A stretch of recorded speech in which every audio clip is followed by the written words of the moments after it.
السلام عليكم ورحمة الله وبركاته. كلنتي وناكسن داوديال marka la ku soo dhawaada barnaamijka dhabka hadal qaybtan waxaynu ku eegaynaa doorashada Kenya gaar ahaan waxaynu eegaynaa Soomaalida doorka ay ku leedahay arrimaha doorashooyinka iyo sidoo kale siyaasiyiinta Soomaalida ee caanka ah kuwaasi oo natiijooyin hordhac oo soo baxay ay sheegayaan in guulo ay ka soo hoyeen deegaanadii ay ku tatamayeen. waxaan eegi doonaa arrimahaasi xaafadda Islii gobolka Waqooyi Bari ayaan eegi doonaa haddii ay baa wadar ogolaado dadkii ka tatamaya Soomaalida ahaa iyo waliba kuwa hadda natiijooyinka soo baxay hordhac ay sheegayaan in ay iyagu hogaaminayaan guul loo rajeynayo. jaamac baa dhinaca fadhiya jaamac arrimahaasi aan weydiinayna. jaamac soo dhow Soomaalida horta intaynaan u guda galin natiijooyinka door noocee ay ku leedahay arrimaha doorashooyinka wadanka. بسم الله الرحمن الرحيم gudahaan waa salaamaya shacabka Soomaaliyeed meel kasta ay joogaan waxaan leeyahay salaamu alaykum. marka laga hadlayo Soomaalida iyo dawladnimada Kenya Soomaalidu waxay kamid yihiin dadka mindida daabkeeda haya Kenya markasta ay halis gashana qof Soomaali ah u badbaadiye oo wax maaragtay to yani la wada og yahay doorkan waxaad moodaa doorkii ay ugu liiteen inuu yahay doorashadii mashaqada ka dhalatay 2007 Janaal Maxamed Ali oo maaragtay kamid ah taliyihii ciidanka Bileyska yani labada hay'adihii ugu sareeyay ee ammaanka Kenya haday ciidankii ABda ahayd ee booliska ahayd sirdoonka waxa dhanba Soomaali baa gacanta ku haysay Soomaali garan Janaal Maxamed Ali marka wuxuu kamid ahaa dadkii Janaal Xuseen Ali wuxuu kamid ahaa dadkii la isku day maxkamadda caalamiga in looga yeero markii dambe laakiin isagu waxba lagu waayo kamid ahaa waa taliyaha Bileysku ahaa sidoo kale meelaha kalena Soomaali baa ugu awoodsan dhinaca howlgallada oo dhan iyo arrimaha noocaas ah tii 2013 iyo 2017 waxaan filayaa guddiga doorashada Kenya wixii hogaaminayay inay Soomaali ahayn Xasan Isaaq Xasan Isaaq 2013 guddiga doorashooyinka Axmed Isaaq Xasan yuu ahaa 2017 wuu soo gaaray laakiin waa laga wareejiyay oo maaragtay guddiga unbuu xubin malahay yuu kamid ahaa Soomaalidu markasta oo Kenya ay marxalad adag la soo daristo waa bulshada kaliya ee inta badan la aaminsan yahay inay u siman yihiin Kenya kale oo ay wada gacan bidixeeyaan laakiin Soomaalida Kenya lama gacan bidixeeyay waxa weeyaan xaqeeda way dhacsataa cidna uma daba fadhiistaan ma aha sida Soomaaliyooyinka kale maaragtay wixii la siiyo suga ma aha maanta waa run guddiga doorashada cidina hadda ugama awood roona laakiin de gudoonkii ma ay aha laakiin xubno cadcad oo waxay ku leeyihiin maaragtay to aan qarsoonayn si guudna de hay'adaha kala duwan ee dawladda hay'ad muhiim ah oo Soomaalidu ay ka maqan tahay ma jiro si guud hadda amniga marka laga hadlayo inta badan coordinatorada kormeerka ku jira meelaha cabsida laga qabo ninka Soomaaliya ugu sareeya oo aan jeclahay reewajeer inuu yahay howlaha maaragtay amniga inta badan Soomaali baa u xil saaran marka si guud Soomaalidu way ka dhex muuqataa waa dad saameyn ku leh waa dad aan talada Kenya cidna u daba fadhiin cidna aan maaragtay uga haybaysanaynin cidna aan ka bariyaynin oo aaminsan taladan cadka iyo qaybta ay ku leeyihiin in ay iyagu goostaan dekii Kenya sideedaba waxba la isma siiyo adduunka meel ayaga kale waxba laga yaabaa in la iska garto adoo iska joogo in xil baa lagu magacaabo soo ka oo hadda markii la fiiriyo ana ka taada dhacsanaya waxa deegaanka Soomaalida oo kale markii la fiiriyo deegaamada la yeeso dadka waxa qof iska jooga inta loo yeero ilaa kaana adan madax ka dhignay Kenya sama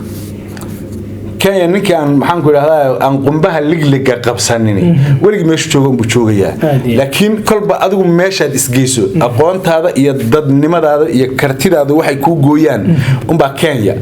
yaad ka dhexleedahay mooyaane waxana la isuma garto waxana maaragtay to la iskuma xushmeeyo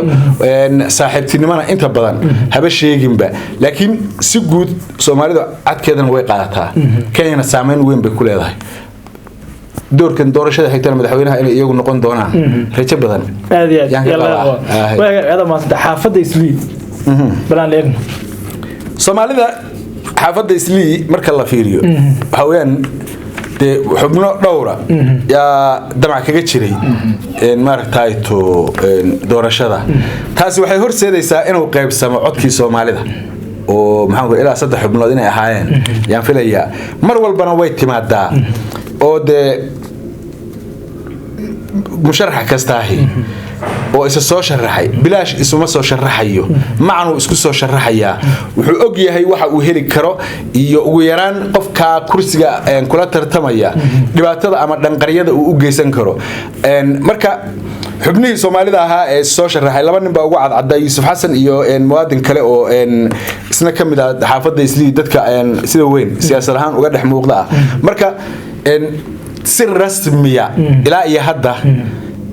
ma jirto codadkii Kenya yani loogu dhawaaqay laakiin natiijooyinka hor dhaca warbaahintu ay tabinayso ama goobjoogayaasha meeshii ku sugan wakiilada ay soo tabinayaan waxa weeyaan de gari laba kama wada qosliso laba nin markii laga tamaan mid un baa la lagdayaa marka xubno waxa jira aan si caadi ah loo tangaazayn tangaazama taqaana ku dhawaaqid macnaha aan si caadi ah loo tangaazayn laakiin yani inay guuleysteen haddana ay maaragtay to soo baxayso wakaasa yaa marka Islii guuleystay marka kama gunj xaafad degmada Islii inda gamuun ba guuleystay walaaleey waa Yuusuf Xasan inda gamuun xildhibaankii hore laba door hore soo noqday xildhibaan dhowr door hore soo noqday ha saddex misal waxaan filayaa laba hore soo noqday ha saddex hore soo noqday marka muhiimadda marka yani laba goor curiyaan buu ah marna waa caafimaad qaba markii hore muro soo sarid saaran baa la doortay laba goor markii 17kii iyo 13kii 17kii soo sarid saaran oo 13kii 17kii de waxa ka muun duwanayno socod barad buu ahaa marka hada waa socda hada caadi waay hada waa caadi marka waxay ogtahay inta waxay u egtahay ana qof aan dhahayna waa guuleystay ma jiro oo hawl noo taala ma aha gudiga madaxa banaan ee doorashooyinka iyo xuduudaha iskala shaqadaas gudiga ceebeed adduunka ila gudiga ugu ceeb badan baa noogtahay gudiyada doorashada oo marka la fiiriyo inay yiraahdaan doorashan qabanay haddana la yiraahdo doorasho ma aan qabanay waxyaalihii maaragtay wajigabaxa ku keenay wali gudoomiye wali sii joogo noocaas kii nooca hadda waxa waay calooshu xidhay waa sadkeenaya uu ku leeyahay oo waa kana anu isma yeelan kulli anu doorashadii aan qabteen gudoonka ka ahaa la kansalay waan iska tagi lahaa mooyaane dib dambe umada laakiin hadda meesha dadku Afrikaanku ma xishoodaan ma xishoodaan marka muhiimadda waxay tahay xubnaha ugu maaragtay hadda sheegista badan kow Mujaahid Faarax Macallin Dawaara waa xagga gaars iyo Soomaalida oo dhan baan ka hadlaynaaba xubnaha ugu cadcad hadda meeshay doonaan baa joogaan qaar baa Mombasa ka tartamaya qaar baa waxa ka tartamayaan galbeedka Kenya ka tartamaya Junayd Maxamed in la yiraahdo jiray Soomaaliya oo isna Raila oo Raila deegaanadiisu ka soo baxa sunna istimaal dhaho Migori adduunka Ilaahay Kenyaanku waa dad mucjiso moogta aad iyo qof ayna waxba isu geyn Soomaalidu ninku uu yahay reer hebel uu ka yahay reer hebel uu ka sii yahay reer hebel Junayd Maxamed waa muwaadin wiil Soomaaliya waxaan maraynaa waa markii saddexaad saddex markii ugu risaxid ee uu doorashada Kenya oo ka qayb qaaday warka horena wuxuu ahaa siyaasi saaxiibtinimo iyo in uu deegaanka degan yahay ayay bulshada uu la nool yahay ee uu qaybta ka yahay iyo ugu doortaan ma aha inay dhaleen ma aha inay isku cid yihiin ma aha inay maartay saaxiibtinimo isagu waa Soomaali iyaguna waa jalwo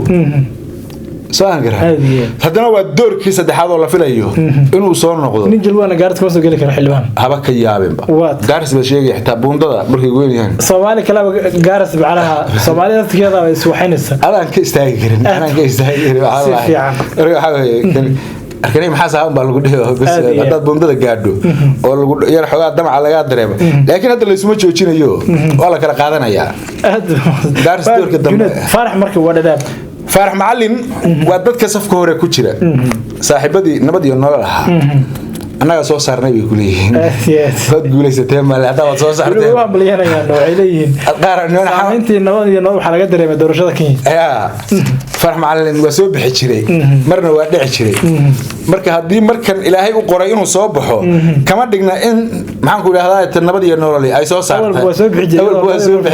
nabad iyo nolol jiri si fiican taana intaasaan ka leenahay aad iyo aad على أي حال هدو جولستي وليس الرسمية لو ما دواقني هدو جولستي وأهم بليين آدم بردو عالي اللي بحلم ما هسمع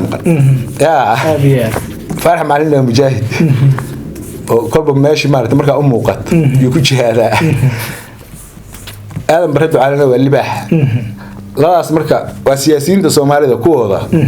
يعني كان معناها مركا لبدك إسبايس بكرة جيران لا إسبايس بيقول جيران منه روت منه رايلا مركا أدو روت الصبح حلك آدم بردو مر بحلك آدم بردو عالي أدو روت العيا هدي وسن أدو صبح يهدو العبا ضدك وسي إشارة يعني وعدك سميل بيلا بيليه لكن عدك إن فرح معلم أبتوى أنه هالموت عدك سميل ميال كلامك معارضة ماذا يسيقوا دلي سميها nin qool wata mar walba nin qool wata oo reeraha xitaa lafiis uga cabsanaya mooyaan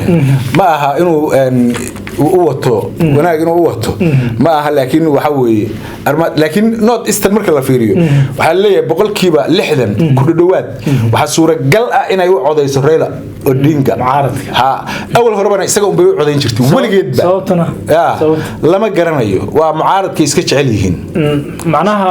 sida dad mucaarad noqoto Soomaalidu ku taageereen maadaama gobolkan uu gobol la gacanbixiyay oo tabasho qabay u ahaa warkii ugu daraabu ahaa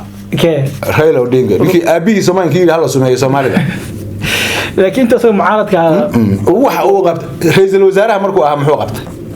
markuu mucaaradka iska dawaa mucaarad bay soo ra'iisul wasaaraha oo dawlad nus mukaatil yahay mukaatil nuskiisii haysta wax uu maaragtay uu soo kordhiyay ma ay jirto marka Raila Odinga iyo William Ruto kii soo baxaba oo unkii kale North Eastern laakiin ninna waxaad ku leedahay nin waxa kaaga qaadi kara ninna waxaadan ku lahayn wax kaaga qaadi kara inta ay ku kala duwan yihiin mooyaane Soomaalidu waa isugu mid آدم بردو عالي يا فارح معلم ولا منه سياسيين تقول أقوى أذكى لكن باص بكتيرة يمكن اللي يهدو إن آدم حوجا فارح معلم ببهاش وكذا هاي موقته أو إن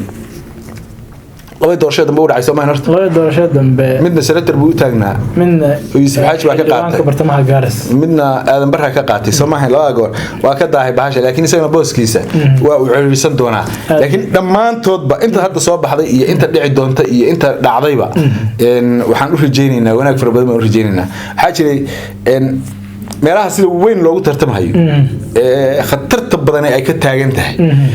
dadka qaar ilaa iyo xalay ilaa iyo shalay ilaa isay u bilaabatay bahashu codayntu ilaa iyo hadda iyada sida Raila iyo Ruto oo kale waa wajeer koonfurteeda ويا كنت صدق قف ملاهي هذه مشرحين ترى بدن حافظ بالو ترتم هاي موتها حافظ ولا إلى شنبي كانت دي أفر حافظوا مد ولا بوحي اسكسو يمدين قاربة ماشي أي كل شيء يشوي هل عود كهيل هذا أنا ترتم هي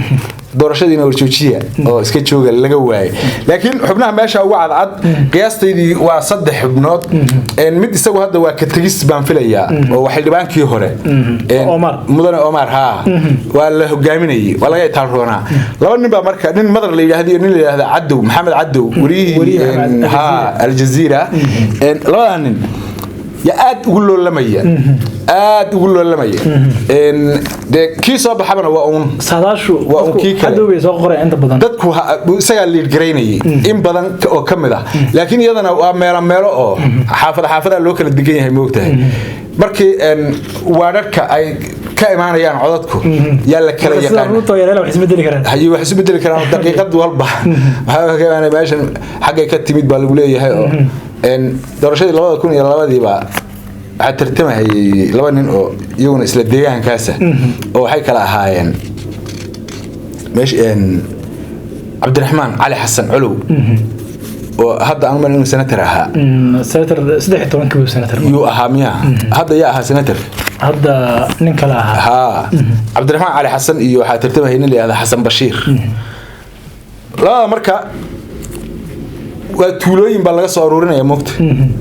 sidii loo wada waa 2002 waay 2002 waa waxaan ka hadlahay waa xilligii Kibaki uu soo baxay Kibaki dadku wax ka doortay baan ku jiray anu ma jirid aad marka aniga marka dhinacan Xasan Bashiir yaan jiray ka soo jeeday doorashaduna wax inkaaran weey adoo horeeya balaa leeyahay waxa misaa qora meeshan iyo dabaaldegay leeyahay Xasan Bashiir yaa meel la yiraahdo meel marka magaceeda markaas abal sameeyaan u marayn magac yar inkaaran bay lahayd sac walba sac moojo oo kala ah oo geed hoostiyo babal tunka lagu wado رسالة يقول لك صار عذاب لا بقول عد باللي جويس هذا مشين كوي مركب